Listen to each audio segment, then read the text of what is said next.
Imagine you are driving down a dark road when your headlights illuminate something you have never seen before. It is medium-sized, hairless, with a leathery hide.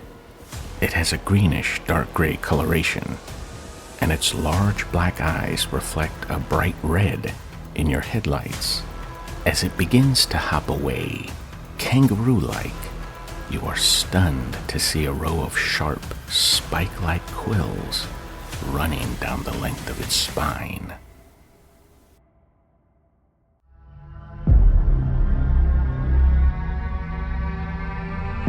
There have been reports of strange creatures in the area.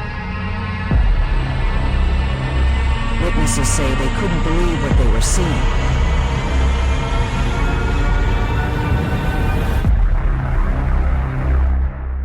What is that?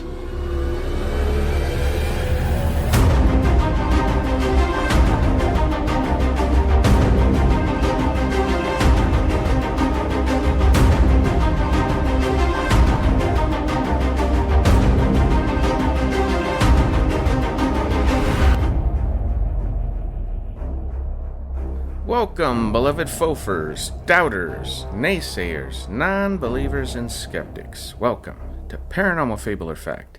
I am Victor Trevino, joined by my co-host and beautiful wife, Timmy. We are your humble guides to tales of alleged hoaxes, unbelievable stories, and the overall strange. Sweet. All right, we got to mention the email, pfableorfact@proton.me, and our Facebook. Yeah, we have a Facebook page and we have a YouTube. And don't forget the YouTube, which is what we're mainly focusing on now. So if you do watch our video on YouTube, hit that notification bell, like, and subscribe if you like our show. So the gist, baby, of this show, it's called Goat Sucker.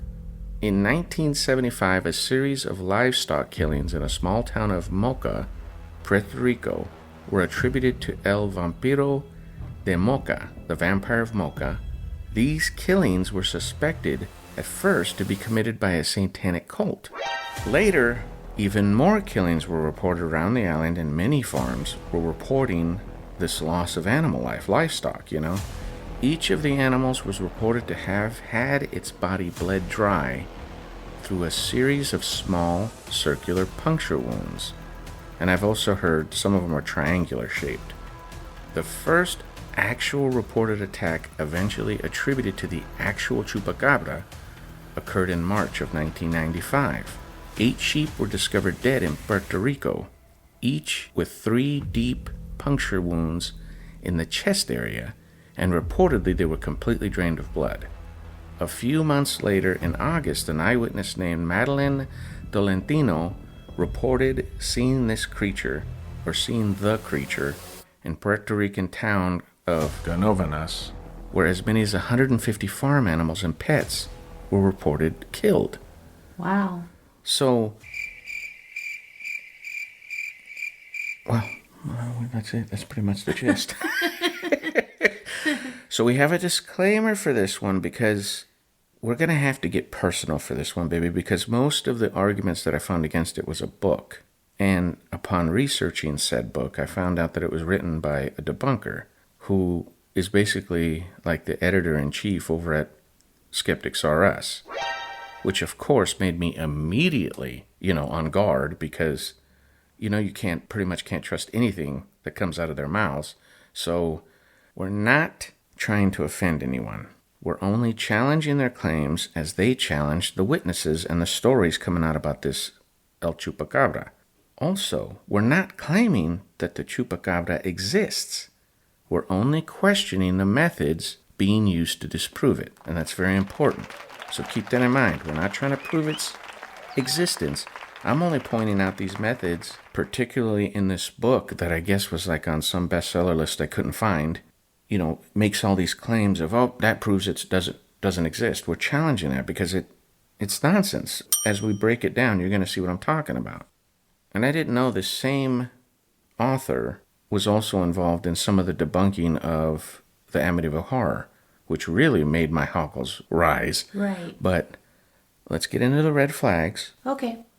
The first red flag And I think this is important. Even though I included it in the gist, I have to point this out. Most people believe that the Chupacabra was first sighted in 1995 because that's when the actual attacks were attributed to it, and that's when the sighting occurred.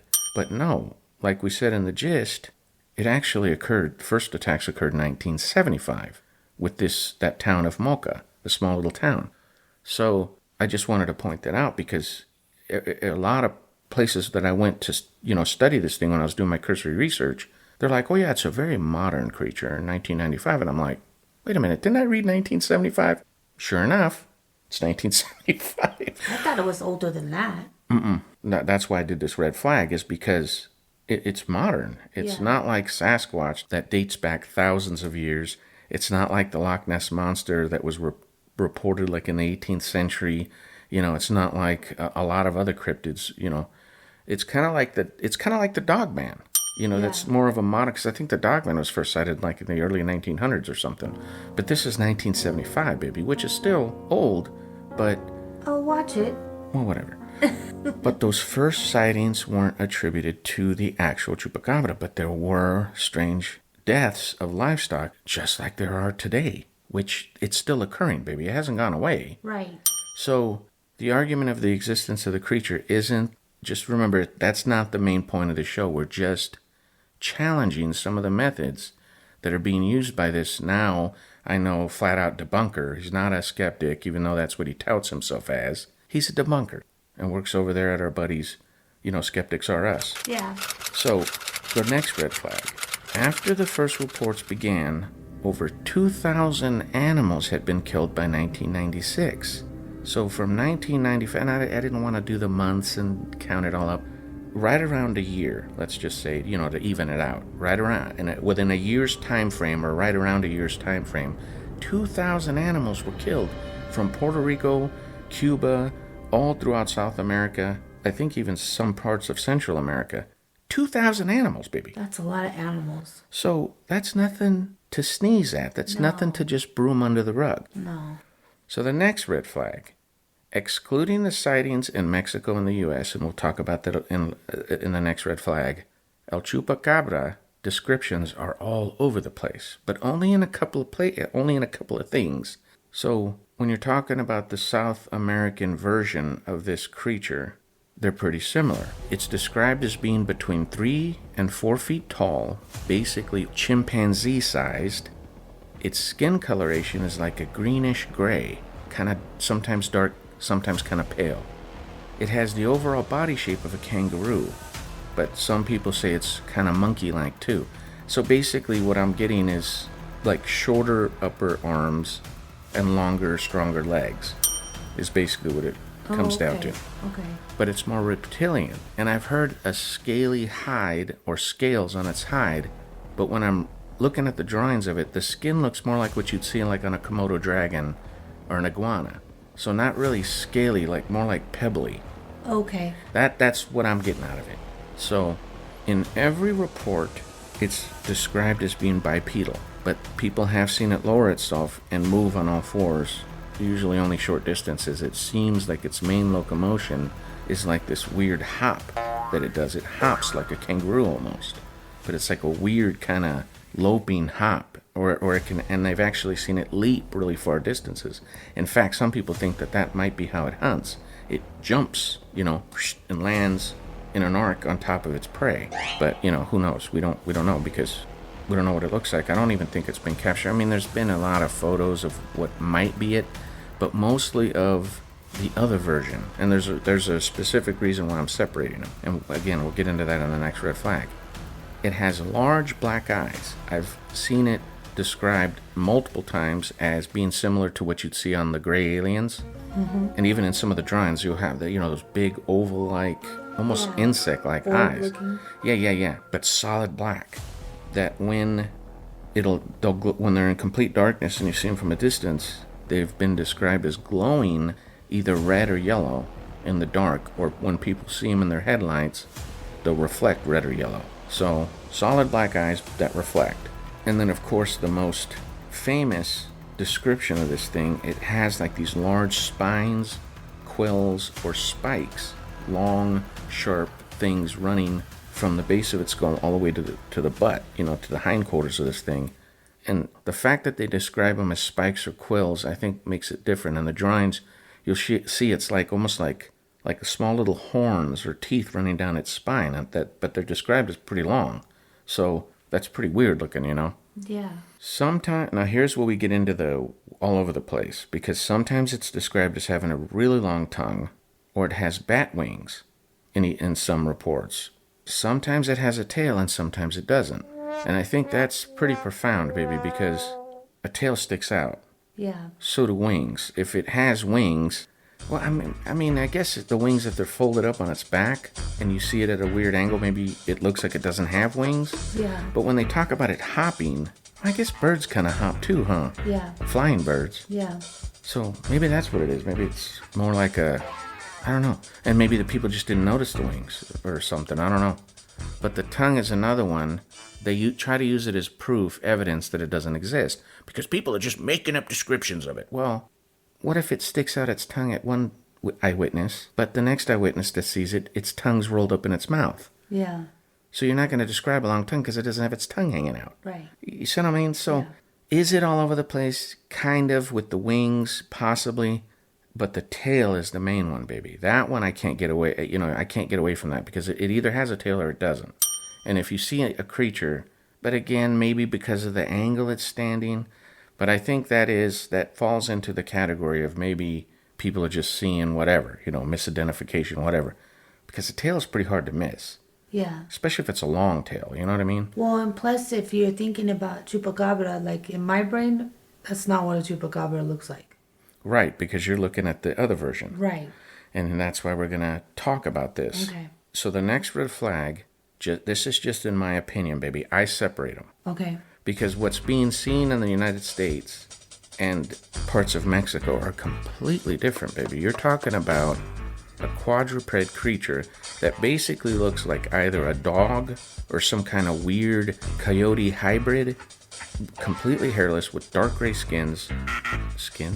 dark gray skin, blue eyes, and like these weird lumps near its hindquarters. And most of those reports have been attributed to animals suffering from mange. Right. And I know one of them was killed and stuffed. And I didn't want to look into that because, again, I want to separate them. Because there is one that has been stuffed that is weird looking, baby. And when we do the YouTube, I'll probably show pictures of it. And they're like, that's just a coyote with mange. No, there's no evidence it has mange. The skin is weird, leathery, dark gray. It has, I think the fangs that it has are longer than your average coyote fangs, because size comparatively, coyotes for dog-like predators have extremely long teeth, Yeah. So, and then it has these strange lumps by its tail that look like some kind of glands or something. Also, I believe the back legs are longer than the front legs, like visibly so. Yeah. So a lot of people are like, and I think the DNA came back like a cross between like a wolf and a something else, but the DNA was kind of like by itself. It didn't really fit into any. It was kind of like a combination of different creatures. So they're saying maybe it's like a hybrid or something. But the point of fact is it doesn't look like a coyote with mange. Right. Because it doesn't have the same features. Well, actually it does, but you know what I mean? There's features that don't attribute to coyotes. Yeah, they don't jive with a coyote with mange. The skin, because it's a mite. Mange is a mite that burrows into the skin, so it causes all kinds of irritation, and there's sores in some parts. The skin's all mottled, and it gets like a weird dandruff, and it's unhealthy looking. Yeah. You look at this thing, and the skin pretty much looks kind of smooth, Yeah, and it doesn't look like an unhealthy skin. Right. It looks disorder. It doesn't look like it's suffering from mange, basically. So I want to separate it because I don't think it's the same creature. I think that thing is being seen in the United States. I'm not saying it doesn't exist or anything like that. Yeah. And I'm not saying it's a coyote with mange. I'm not just dismissing it. What I'm saying is it's separate from what people are seeing because there's no quills. Right. It doesn't hop like a kangaroo. I believe that the one here in the U.S. sightings It's smaller, considerably Right. smaller. It's not bipedal. It's not bipedal. It doesn't have large black eyes, and it's a completely different creature. So I wanted to separate that. Okay. And there's a particular reason why, because it's in one of the inarguable truths. Okay. So I only want to talk about the Chupacabra reports from South America and Puerto Rico. The other one, the spined one, let's say. Yeah. And maybe I'm way off base separating them. I don't care. Because the deaths are still... what's attributing these two... The only thing that links these two creatures together are the deaths. Right. The killing of the livestock. That's the only thing. Yeah. And I think that's pretty weak. Yeah, that is. By any standard. Yeah. So that's why I want to separate them. And I do truly, honestly, I believe they're separate creatures. So moving on. The next red flag. In Puerto Rico, and this is a huge one, baby, the most common large predator found are called satos, which is kind of a slang term in Spanish. It's basically what they call these packs of stray dogs. And I guess there's like a problem with them, because they behave ferally. They like run around and get into stuff, and they avoid humans, and they roam in packs, and they kill stuff. The next largest down the list in Puerto Rico is a boa that's about 6 to 7 feet long. Then there's some small cat-like mammals that were introduced purposefully to the island to try to control the rodent population. So like little servals and stuff like that, these small little cats. Also there's mongoose, wild mongoose, and then, which are probably the largest predator, are the speckled caimans, but they're only on this lagoon, which is like a reserve, like a water reserve. Or preserve, I guess is what you would say. Yeah. So you're not talking about large predators running around on the island of Puerto Rico. Yeah. You know what I'm saying? Yeah. So these deaths stood out. Right. What's killing these things? There's no mountain lion, no bear, no tigers, you know what I'm saying? Yeah. Like in the rest of South America. And we have to keep that in mind. Okay. Those large predators. Staying on the island of Puerto Rico, there was supposedly this study of this veterinarian who's a really well-respected veterinarian, apparently, and he works for the government. And he supposedly did this study where he examined 300 of these carcasses that were claimed to be victims of the Chupacabra. But the only references to this study that I could find was from this book written by our buddy, Mr. Debunker himself. So, moving on to the next red flag, if anyone has seen any evidence of this so-called study, I would love to see it. Not that it would just completely throw a wrench in our arguments, but that's not why. Because I have questions, and we're going to cover those questions, trust me. Because I found a lot of inconsistencies, and I have a lot of points of contention with these, findings, let's say. Now, I didn't read the book, so in all fairness, the author might have put in the correct sources and links, etc., to this study, and I just couldn't find it on the internet, through Google or whatever, my cursory research. Absolutely fair. And perhaps there is evidence supporting his claims of this study. Just because I couldn't find it doesn't mean it doesn't exist, is what I'm saying. Right. But considering the fact that he's a debunker that works over at, Skeptics 101, I remain highly doubtful that there's any sources. It's probably just a proclamation, it's just this study done, and nothing to see here, folks, move on, most likely, in my opinion, because he's a debunker. Yeah. Maybe that's not being fair. I'm sorry. I'm just going by, this is intelligence guided by experience. You know what I mean? Yeah.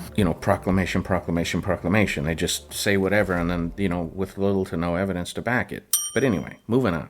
It has been argued, and this at first was a really good point, baby, that these animals that were claimed to be exsanguinated, which is completely drained of blood by the Chupacabra, in this study, the same study now, the 300 that he examined, he found plenty of blood, right?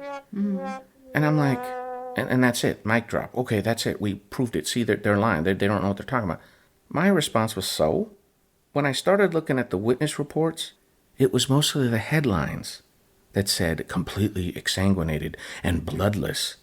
Because I think that the descriptions of having a bloodless attack or the animal didn't have a lot of blood left is because when you look at normal predation, what are you going to find?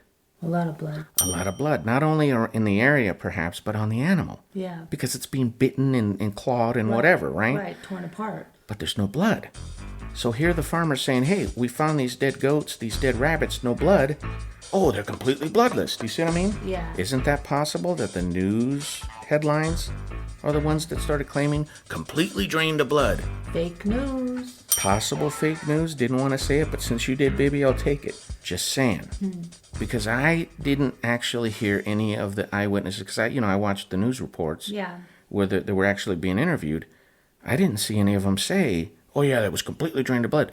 They just said we didn't find any blood. We couldn't find any blood. Yeah, that's different. That's completely different, right? So that statement from this so-called study that I couldn't find, oh, I found plenty of blood in the animals when I examined 300 carcasses, which is another point of contention I have, but I'll get into that later. 300? Really? Let's just move on, though. I'll hold my ammunition back. Okay.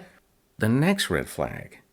Again, in the same study, it was claimed that the carcasses also showed no anomalous signs of an attack other than that of regular predators.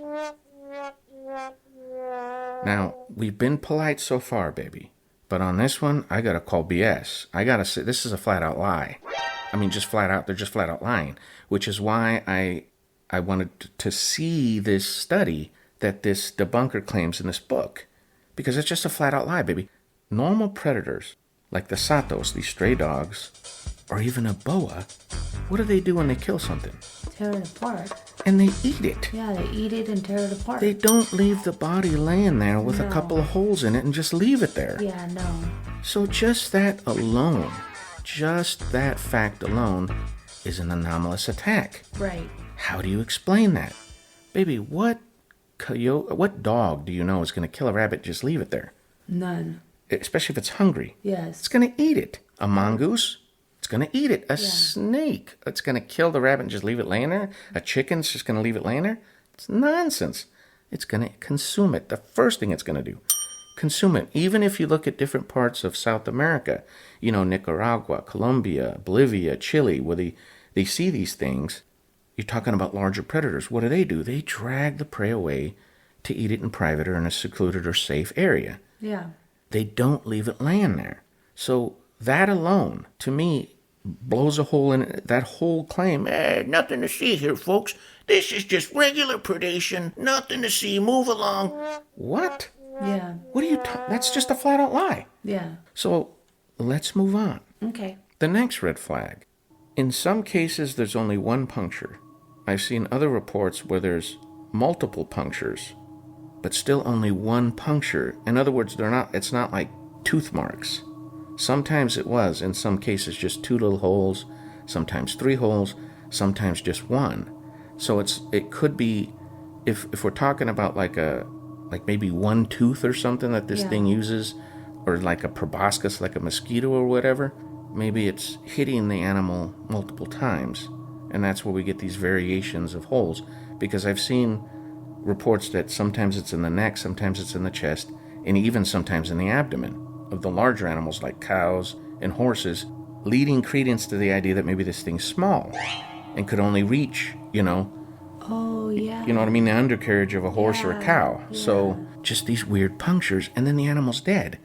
Who cares if it didn't drain every ounce of blood? Yeah. Because in some accounts, multiple animals are dead. Yeah. So if it takes a pint off this animal, a half pint off this animal, and a pint off this animal, yeah, okay, there's going to be blood left. It still doesn't prove that it's not drinking the blood. Right. And it still doesn't explain why there's only one puncture mark. Right.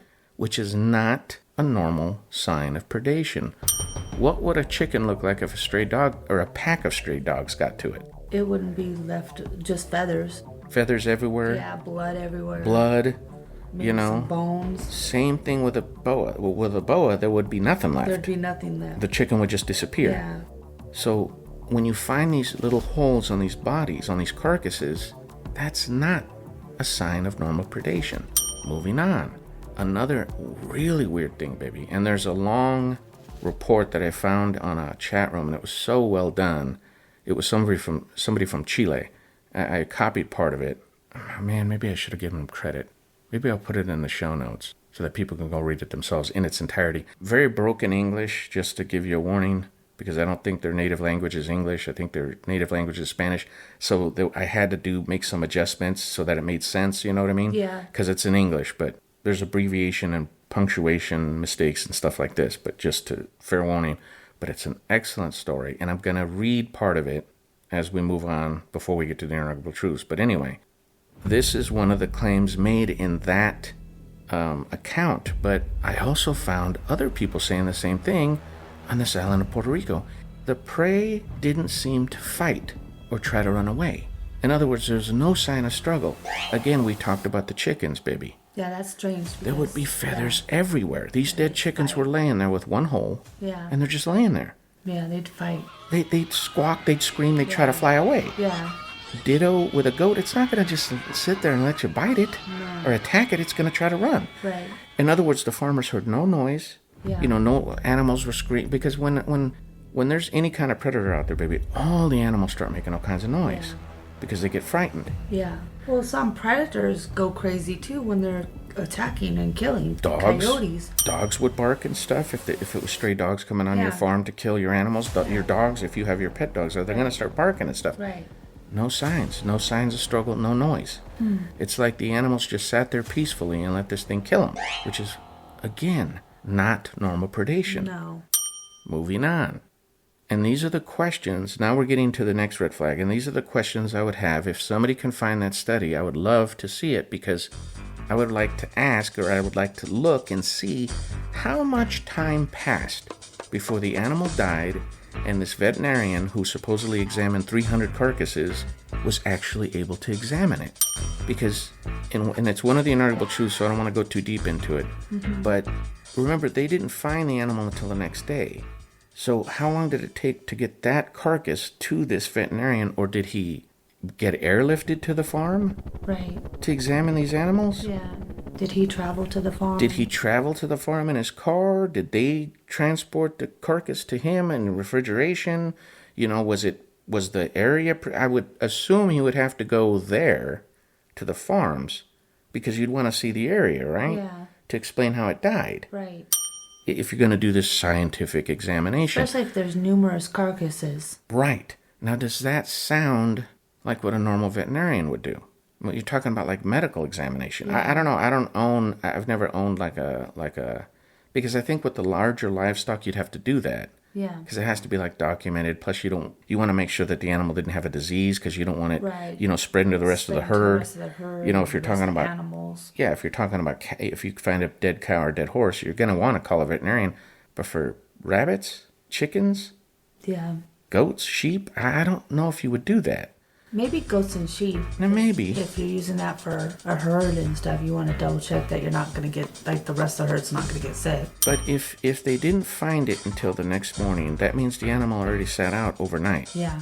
Which, I mean, I'm not a veterinarian, I'm not, anything like that, but wouldn't that affect how you examine the animal? Yeah. I mean, just asking. I don't know. Well, and then the funny thing is, if it stayed out all night, wouldn't other predators come and try to eat the carcass? You would think, but no.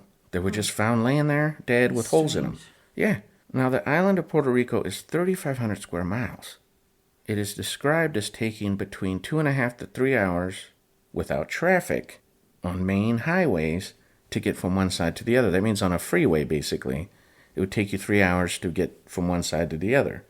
Now, I'm assuming because we're talking about farms, you're not going to be on the freeway. No. You know what I'm saying? You're going to have to, maybe possibly even dirt roads in some cases, to get to these farms. So again, how long did it take? How long was it before he was actually able to examine the carcasses? Just asking. Yeah. Moving on. And this happened in 1975? The one that you're talking about? No. We're talking about, no. The 300 examination, that happened in 95. Okay. But again, I can't find any proof of that. It's just the only reference I could find to this, quote unquote study is that book. So, I mean, I'm not calling him a liar, but where's your evidence? Well, that would be also hard to travel to all those different farms, because the communication, too. Because back in 1995, we didn't have cell phones. You didn't have internet. No, you didn't have internet. You couldn't just take your laptop out there and start typing in. You'd have to take notes. You know what I mean? Yeah. That's what I'm saying. No smartphones. You're not going to just sit there and start filming it with your smartphone. Right. You didn't have that back then. So I'm very hesitant to accept the idea that the study was actually conducted. I think this debunker went out there and just said whatever he wanted to say. Yeah.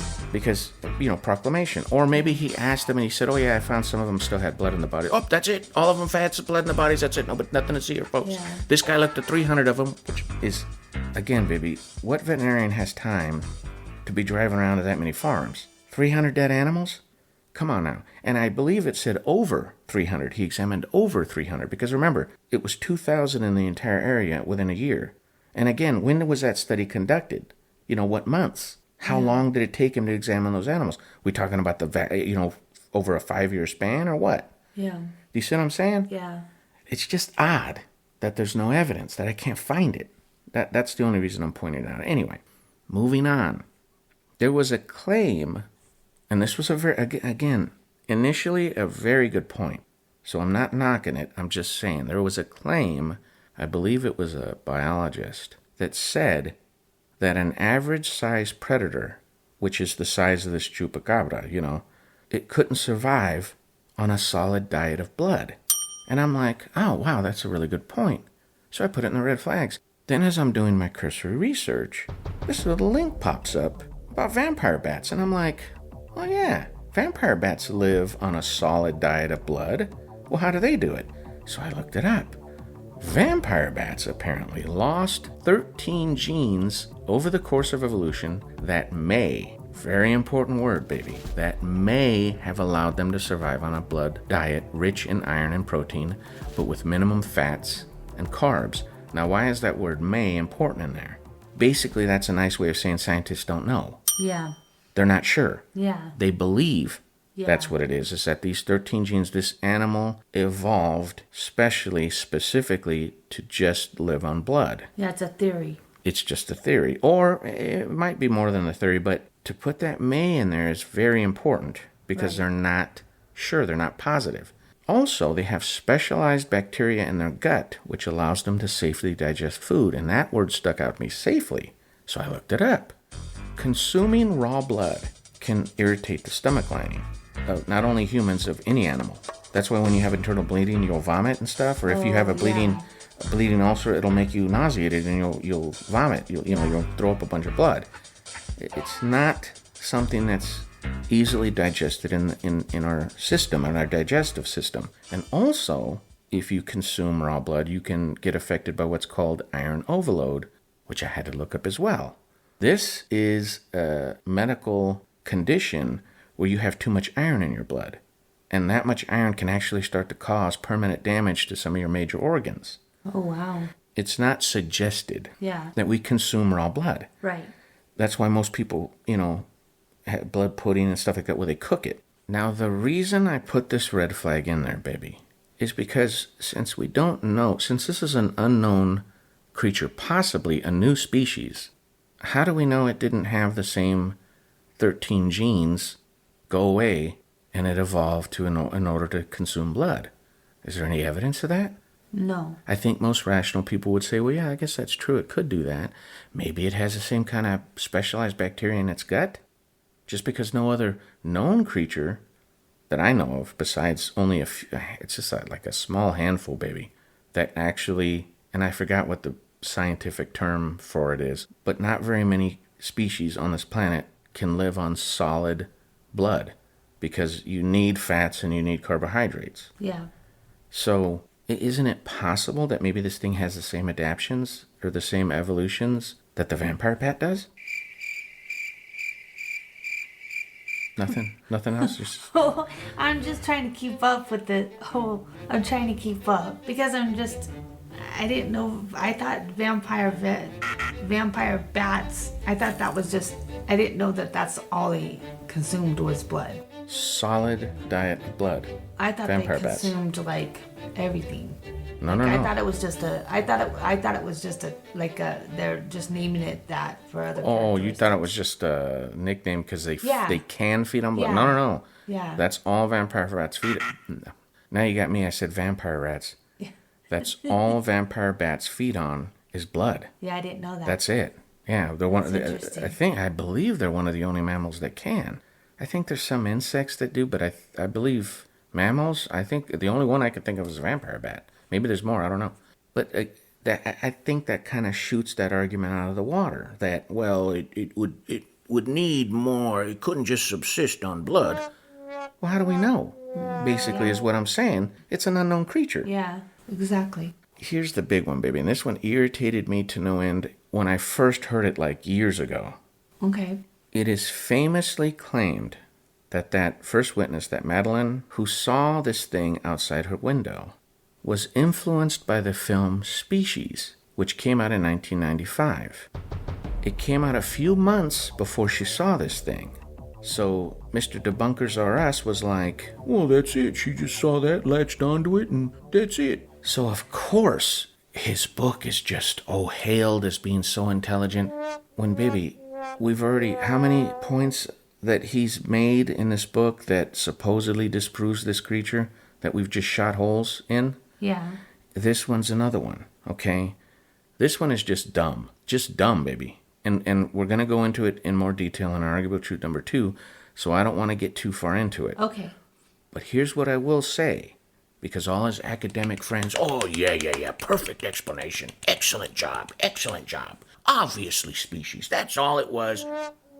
Hold on a second there, Jumbo, because the species creature wasn't scaled. It didn't have the leathery, beaded skin of a Komodo dragon. It was more like a metallic or a chitinous skin, almost insect-like, like a carapace that you see on a beetle. Yeah. That's what its skin looked like, okay? Not a match. It wasn't reptilian-looking or kangaroo-shaped. It was humanoid. The one she saw. No, the species creatures. Okay, good. The species. The species creature, it was a humanoid. It was her, basically transformed into like this weird bug-like thing. It had long tentacles, not spikes. And the tentacles like moved on their own, you know what I mean? They were like, no spikes running down its spine. It didn't hop or leap. It just walked like a person. Really fast in most cases, but there was no kangaroo-like motion, and it didn't have the kangaroo shape. Its eyes weren't solid black and large oval-like eyes like you'd see on a gray alien, which is what she described. And it wasn't as large as a human. This thing was a little bigger than her, I think probably her same size, but that actress is really tall from what I remember. That's not what it's reported to be. It's chimpanzee size. Yeah, her description is nothing compared to what that movie was about. Maybe you could argue the color is similar because it is kind of a weird greenish, brown, goldish color, the creature in the movie. Yeah. This thing is like a greenish gray, so I guess maybe the color is similar. So you tell me, baby, is that obvious signs of debunking or not? Yes. Because when you compare the creatures, they're nothing alike. No, they're not. To me, it's akin to that drawing that we had from the goblin, the Kelly Hopkinsville encounter, where they had the goblin and they're like, it's an owl. I actually saw comparisons of them trying to say, see, it's similar. What? Yeah, no. So, clear signs of debunking, baby. And everybody, again, excellent explanation. Let's give this book an award. It's nonsense. Yeah. It looks nothing like the creature from the movie. What are they talking about? But I guess because he went down there and interviewed himself, he didn't go down there to find answers. Because that's what I said. He bravely went down there to find answers. No, he didn't. He probably went down there and just asked her, did you see the movie Species? Oh, yeah, okay. Nice talking to you, and walked off. He didn't question her. He didn't, wasn't trying to get to the truth. Where did you see it? Did you see any tracks? Do you have any photographs? He didn't do, are you kidding me? Are you being realistic? Are you being real right now? Yeah. Of course he didn't do that. No. He went there to debunk it. He went there to explain it away. He went there to probably to smear her because he's smearing her, obviously, by saying she's too stupid to figure out what you're seeing in a movie is different from what you see in real life. But again, I'll go into that in detail in our truth number 2. Okay. Now here's where we're going to get this, the last red flag, and this is the story that I read from this chat. In 2021, in Chile, a farmer was allegedly attacked by 3 of these creatures. He only saved his life by jumping into the river, which I guess they didn't want to get wet or whatever, so as soon as he jumped in the water, they just let him go, and that's the only reason he escaped. Wow. His body was marked by large scratches and deep wounds, which puzzled and drew the attention of the doctors in this hospital, because this was like, I believe it's like I think it's called San Antonio. It's like a pretty big city in Chile, from what I understand. I don't know, maybe I should have looked it up. But anyway, a veterinarian was called in to examine the wounds. And unlike Puerto Rico, in Chile they have a major predator. It's a puma, a cougar, a mountain lion. You know, this veterinarian was called in, and it was his opinion that these wounds were not from a puma. They were too big, they were too deep, they were too large. The farmer was even interviewed and shown on TV, and he went through psychological tests, and it was proven that he was extremely traumatized by the attack, and that the wounds could not have been self-inflicted. The army, the Chilean army, was mobilized to the area where these attacks worsened. They began to get worse. More and more animal attacks were happening, so they actually rolled out their military down there, baby. Wow. And we saw that again when I was in my cursory research. Remember the large black cat sightings it was seen in the UK? And people were like, there's no big cats in the UK, but they sent the Royal Marines down there to check it out, to try to catch this thing, because there was like 350 sheep killed. Mm-hmm. So it's same thing here. The government looks at this seriously, and it's like, wait a minute, people are losing their livestock. People are upset because, again, that's a lot of money, baby. You're losing money. Yeah, and a man was attacked. And somebody was almost killed, right? Mm-hmm. So within a year, many animals were found dead. And in that area, they actually had police and military patrolling around trying to protect people's animals. Wow. And the animals were found with just one very deep hole, which was about 5 to 6 millimeters in diameter. I don't know what millimeters are, baby. Don't even ask. But it's probably a pretty small hole. Well, I know what a millimeter is because a 9 millimeter. I know what a 9 millimeter is. So, yeah, smaller than a 9 millimeter. And this is the line that got me, baby. The strange thing is that the animals don't fight, as though they were not afraid of their predator or something. They die without sound, and one by one. That is crazy to me. So basically what he's saying is they die one by one with no, they just sit there. Like if there's 8 sheep sitting there, it kills one sheep, then it kills the next, then it kills the next, and they just die right there on the spot. So they find them laying in like little groups and stuff, with no signs that they try to escape. Like they weren't afraid of it. And no noises. No, they made no noise. The predator being around. No bleats of I'm dying. Goats, man, baby, when goats are terrified, they make the horriblest noise. Same thing with chickens. Same thing with rabbits. Rabbits do that weird scream thing. Yeah, no they noise. sound like a baby. They just died. Yeah, that's crazy. No signs of struggle, nothing. It continues. Nobody can explain these bite marks anyway. So everybody that looked at them, the doctors, the veterinarians, they couldn't explain these marks that were being found on the animals and that were found on the victim, the human victim. Nothing has happened for years, but there is still talk about the creature and the supposed capture of one of these beings in an abandoned mine in the middle of the desert, very far from our city.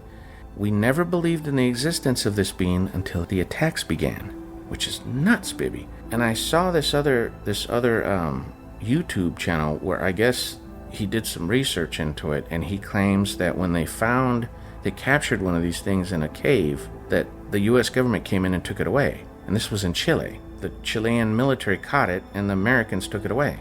Why would the Americans be able to do that? I don't know. Some people think that maybe it's a scientific experiment. They don't know. Oh, that's interesting. And again, I don't want to say anything because I didn't actually listen to the entire episode, but it's a really good YouTube channel. I don't know if I should say anything, but well, anyway, I'm sure people it's pretty popular, so I'm sure if anybody's interested in Chupacabra, they probably watched that already, so they'll know what I'm talking about. But I think it's interesting that they actually captured one of these things. Yeah, that is interesting. So now we're to our favorite part of the show, baby, the inarguable truths. All right. Inarguable truth number 1. Farmers would know what normal predation looks like. Inarguable truth number 2. Movies are not linked to hallucinations or psychosis. Inarguable truth number 3. The carcasses were found the next morning. Inarguable truth number 4. The explanation of mange for this creature is limited to the U.S. and Mexico sightings. Inarguable truth number 5. Just because a comedian named it doesn't mean it doesn't exist. Inarguable truth number 6. Livestock died from these strange attacks in large numbers. Perfect. So let's go back to inarguable truth number 1. Farmers would know what normal predation looks like. That's it. That's pretty much all I have to say. Yeah. If you've seen your animals get killed by a boa, because remember, we're talking about primarily Puerto Rico, and I want to focus on this because that's where the study was conducted. Because remember, no signs of non-normal attacks here, folks. Nothing to see. What? Yeah. They would know if a stray dog killed their chicken. Right. They would know if a stray dog, a sato, killed their goat. Yeah. They've seen it. It's a problem in Puerto Rico, these stray dogs. So the idea that they're just dumb and they're just like reporting to this reporter because they're making things up, no. And it falls so short. They would know what a normal attack on their animals would look like. Right. They're farmers, for goodness sake. Yeah, because farmers live off the land, and farmers know strange sounds, and they're country people. They take care of animals, and they've probably been doing it for generations. Right. They know if a hawk comes down and snatches one of their chickens, what it looks like. Right. Or if a raccoon ate one of or mongoose or whatever ate one of their rabbits, they're going to know what it looks like. Right. They're not going to call news stations and start doing all these reports about these weird punctures and go, oh, we don't know what we're doing. Because that's what they were trying to do. Again, the smear campaign, they were trying to say that they were stupid because of the claims that all the blood was gone. Yeah. And then this veterinarian's like, well, I found plenty of blood. These guys don't know what they're talking about. Nothing to see here, folks. It falls short. Yeah. Because it still doesn't explain no struggle, Right. no blood, no noises, and no fighting. Right. A goat's not going to just sit there and say, "Oh, hi, Mr. Chupacabra. Go ahead." It's gonna try to get away. It's gonna because it's painful to get your stomach punctured or your chest punctured, or maybe as soon as it punctures them, they die. I don't know. And the farmers, if they hear something in their barn or Oh, yeah. or in their field, they're gonna come out. They're gonna come running. They have Yeah. rifles. Oh Yeah. yeah, and they're gonna shoot whatever it is because they don't want things killing their livestock. It's too much money. Yes. I think we covered that one enough. Yeah, Let's pretty move on to inarguable truth number 2, which is movies are not linked to hallucinations or psychosis, because I saw another argument, not just this, and I don't mean to be rude. Well, yeah, I do mean to be rude because it's moronic. It is. It's an asinine explanation. She just saw the movie Species. That's all it is, folks. And all his buddies, yeah, good explanation. It's moronic because I looked, scientifically speaking, baby, scientific studies have shown no links between movies and hallucinations or psychosis. Because there was another claim about the Loch Ness Monster, that this guy in 1933 saw this lumbering, weird-looking creature with a long neck with something in its mouth. That was one of the first sightings, and he saw it in his headlights at night or something. And they just said, oh, that was linked to King Kong, because you remember that scene where the brontosaurus is grabbing people in its mouth. That's all he saw. What? I think it's funny how people think that they can tell us what another person saw. Because it's debunking, baby. Yeah, it's terrible. It's proclamation, no evidence required. Yeah. Movies are linked to dreams. They do not affect real-life sightings, noises, or similar stimuli. Yeah. So you can watch a horror movie and start hearing funny noises around your house and get all weirded out, but it's not because you saw the scary movie, it's because you yourself are scared. Do you see what I'm saying? Yeah. Because you don't have to see the movie to get scared. Right. And anytime that happens, baby, if you start getting scared because you had a nightmare or something, don't you go turn on the light? Yeah. Right? Of course. So it's not linked to the actual movie, it's linked to your emotions. Yeah. Do you see what I'm saying? Yeah. And that's what they're saying. So because I need to make that distinction, because there's probably some people going, well, I've watched a horror movie and I go scared out of my mind. Yes, you're scared. It's your fear that's affecting your... So do you see what I'm saying? So what they're saying is since she saw the movie months before, she sees the creature because she saw the movie 2 or 3 months before this creature's outside a window, and that's why she saw the creature from Species? No. It's dumb. Yeah, that is. That's just straight out dumb. Same thing with the King Kong claim. It's just dumb. Because you have no idea when he saw the creature and when he watched the movie King Kong. Correct. And even if they watched it the same night, just because she's frightened, doesn't mean she's going to hallucinate stuff. She might hear like stimuli, like maybe she might hear some noises, or maybe she might be looking around, maybe see some shadows, but she's not going to just hallucinate an entire creature. Yeah. The idea of that is dumb. So I think we covered that one enough, and shot to pieces this idiotic notion that, oh, Species, perfect explanation. Yes, perfect explanation. Moving on. Inarguable truth number 3. The carcasses were found the next morning. I almost didn't put this one in, but I think it's good enough to be an unarguable truth because there's still some points to make. And I think that we made some good points when we were talking about the time frame of when these animals were examined, supposedly in this study that I can find no evidence of. But even still, baby, the farmers found them when they were taking care of the animals on their regular rounds. So they're just out there feeding the cows and, watering the chickens or whatever. And, oh, crap, there's dead chickens over there. What's going on? And there's like 10 dead chickens laying there. You know what I mean? Yeah. They found them in the morning.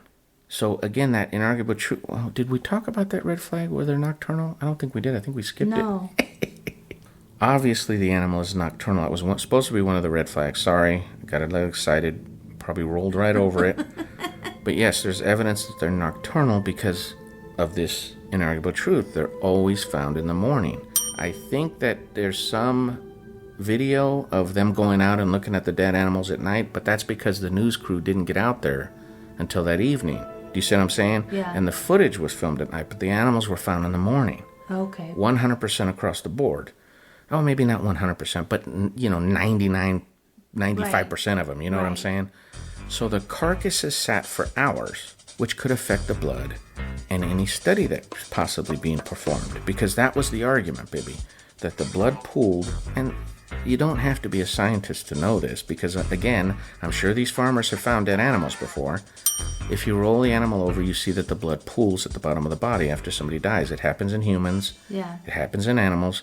The idea that these farmers don't know that, or that these debunkers assume that the farmers are too dumb to know that, to me, is signs of debunking. Yeah. Because, baby, I saw plenty of dead animals when we were raising animals when I lived out in the country. Yeah. We know what they look like. You could take one look at them and know what killed them, just like you can take one look at, when something gets into the chicken eggs. Right. You can tell what ate them. Right. Like, for example, just perfect example, a skunk. You'll pick up an egg thinking you're going to take it in the house, and it'll be completely empty. And you're like, what's going on here? Well, it's a skunk. Yeah. Because what skunks will do is they'll either use one of their little claws or usually their little teeth. They'll poke a tiny little hole in the top of the egg, and they'll suck all the yolk out. Oh, okay. So the next morning you go over there, pick up the egg, it's completely empty. Yeah, it's empty. Whereas if it's anything else, like a raccoon will chew the top off, some things will just chew the whole egg and then spit the shell out, so you'll see just this crushed shell laying there. Right. Etc., etc. Okay. You know what ate the egg, is my point. These farmers would know what killed their chicken. Yeah, you know what the predator is. They would know what killed their sheep. Right.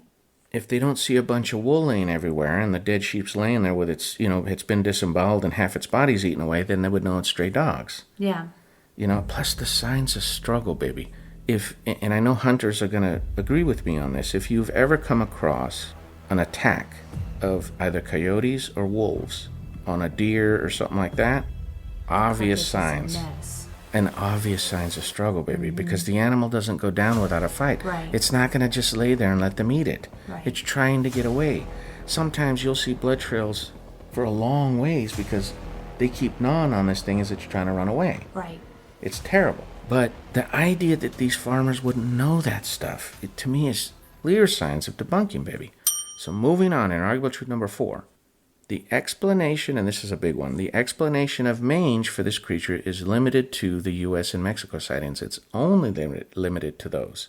And why is that important? Because we found carcasses of this creature in the United States and Mexico. They've never found any carcasses with spines on its back. They've never found any carcass that's the size of a chimpanzee, that's in the shape of a kangaroo, that has large jet black eyes. Never found anything like that.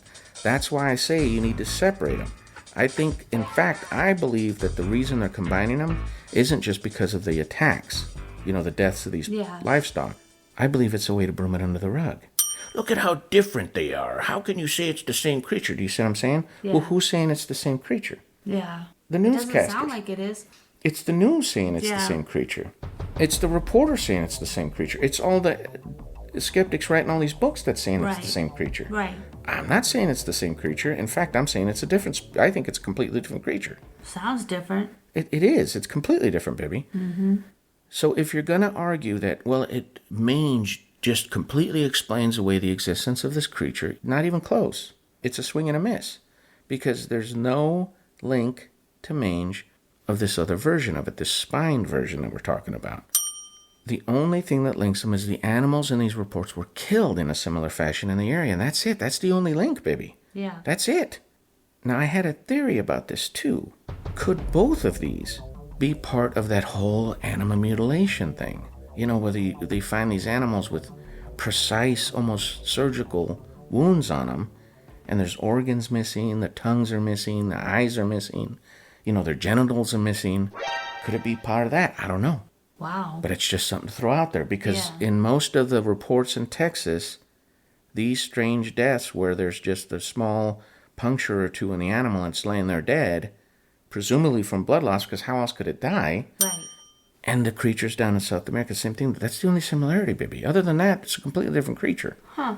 And again, if we group them together, could that be an attempt to debunk the entire thing? I would think so. I tend to believe so too. That's why I put this inarguable truth in there. Moving on to inarguable truth number 5. Just because a comedian named it doesn't mean it doesn't exist. I can't even say this enough, baby. That's like a face slap. Because everywhere I went, not everywhere, but a lot of places I went, the first thing they say is, oh yeah, it was coined by this Puerto Rican comedian and entrepreneur named Silvero Perez. Well, what does that have to do with anything? Who cares who named it? But the reason they put it out there is because a comedian named it. Because he was making a joke when he named it, when he called it the Chupacabra, the goat sucker. Because it's kind of a silly name. Yeah. So they put that out there, in my opinion, as a form of debunking. Well, a comedian named it. It's a joke name. But, okay, that's silly. Do you see what I'm saying? Yeah, but it doesn't, who cares? Right. That's what the inarguable truth is for. Yeah. Just because a comedian named it doesn't mean at all it doesn't exist, and it doesn't apply to anything of the eyewitnesses. Definitely doesn't have anything to do with the deaths or the weird, the way these animals are being killed. Yeah. So why bring that up? Right. And that's just my opinion, but because to me, I believe this is evidence of more debunking. Because why? Who cares who named it? Right. I mean, honestly. And it doesn't just kill goats, baby, obviously. We've already been discussing it. Kills all kinds of stuff. Right. Even animals as large as cows and horses, which is nuts if you think about it. That is. So moving on to inarguable truth number 6. Here we are, baby. We're at the finish line. Yes, we are. We can see it. And this is the mic drop. Okay. Livestock died from these strange attacks in large numbers. That's it. Mic drop. These deaths of these livestock animals are unexplained. That's the bottom line. Yeah. Whether you believe the Chupacabra is real, whether you believe this lady saw species in this weird thing outside her window, she's hallucinating because, she's just this dumb witness that doesn't know any better, according to, debunkers are us. Whether you think that it's a different species or maybe somebody's pranking, going out there with some kind of spike and stabbing these animals, or it's, linked to UFOs, whatever, none of that matters. No, because the evidence is the livestock is killed. Bottom line. In strange attacks. Absolutely 100% correct, baby. Bottom line is animals are dying in an unexplained fashion. Yeah. The whole idea of, no signs of non-normal predation here, folks. Animals just died naturally from normal predators is asinine. Yeah. It's absolutely 100% a lie. The fact that these animals were just left there, and I don't care if there's still blood on the body, that doesn't prove that their blood wasn't drank or drained. I mean, you'd have to completely take every drop of blood out of an animal and know exactly how much blood an average animal carries. Right. Of this weight. Right. It would have to be a whole scientific study. And I know for a fact this guy didn't do that. Right. So don't tell me that that's, just because there's blood in the body, no evidence of anything drinking its blood. That's nonsense. And how did it die? Exactly. How did it die? Oh, because of this little tiny puncture? Yeah. What did it die? Go right to its heart? Was there chemical toxins in their bloodstream? What? It was a toxicology proof. That's another question I would have for this quote-unquote That's study what that I was wanna done know. in Puerto Rico. Toxins? Did it paralyze the animal? Yeah. Is that why it made it, Because remember, baby, the vampire bats, another weird thing about them is they have saliva, anticoagulant saliva. So as they nip the wound and they lick the wound, the anticoagulants in their saliva, the blood just flows freely. Oh, wow. Yeah.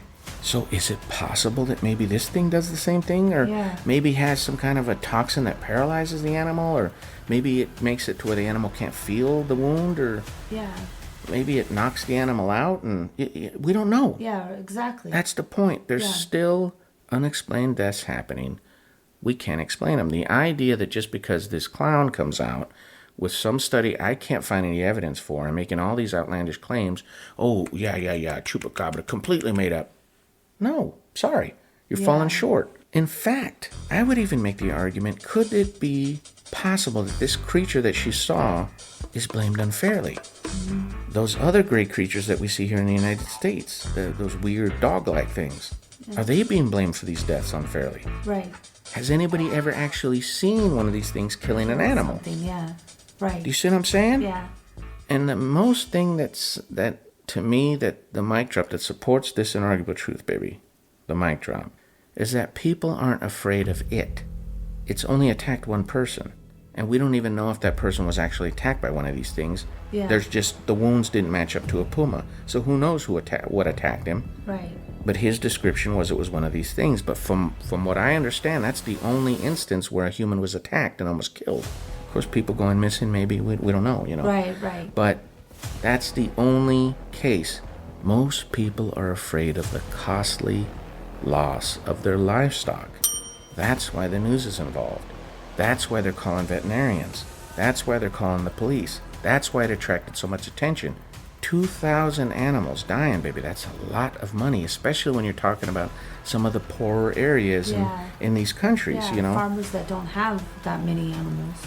You got 20 sheep and you lose 10 of them in one night. That's devastating. Yeah, devastating. Absolutely devastating. You're going to lose all that wool, the meat if you're going to eat them, the milk, all kinds of stuff. That's half your stock.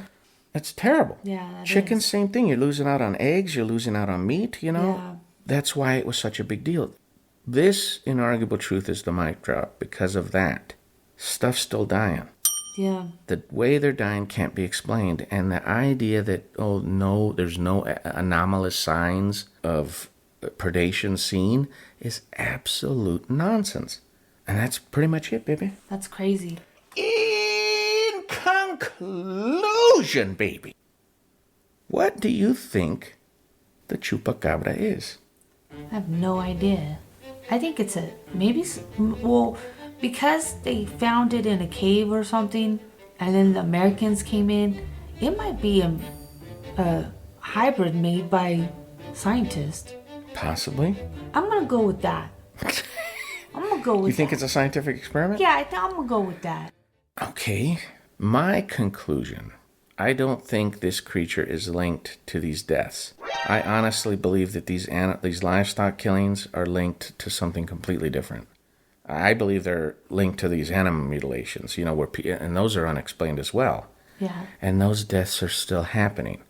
Because like I posed in Inarguable Truth number 6, could these animals be unfairly being blamed?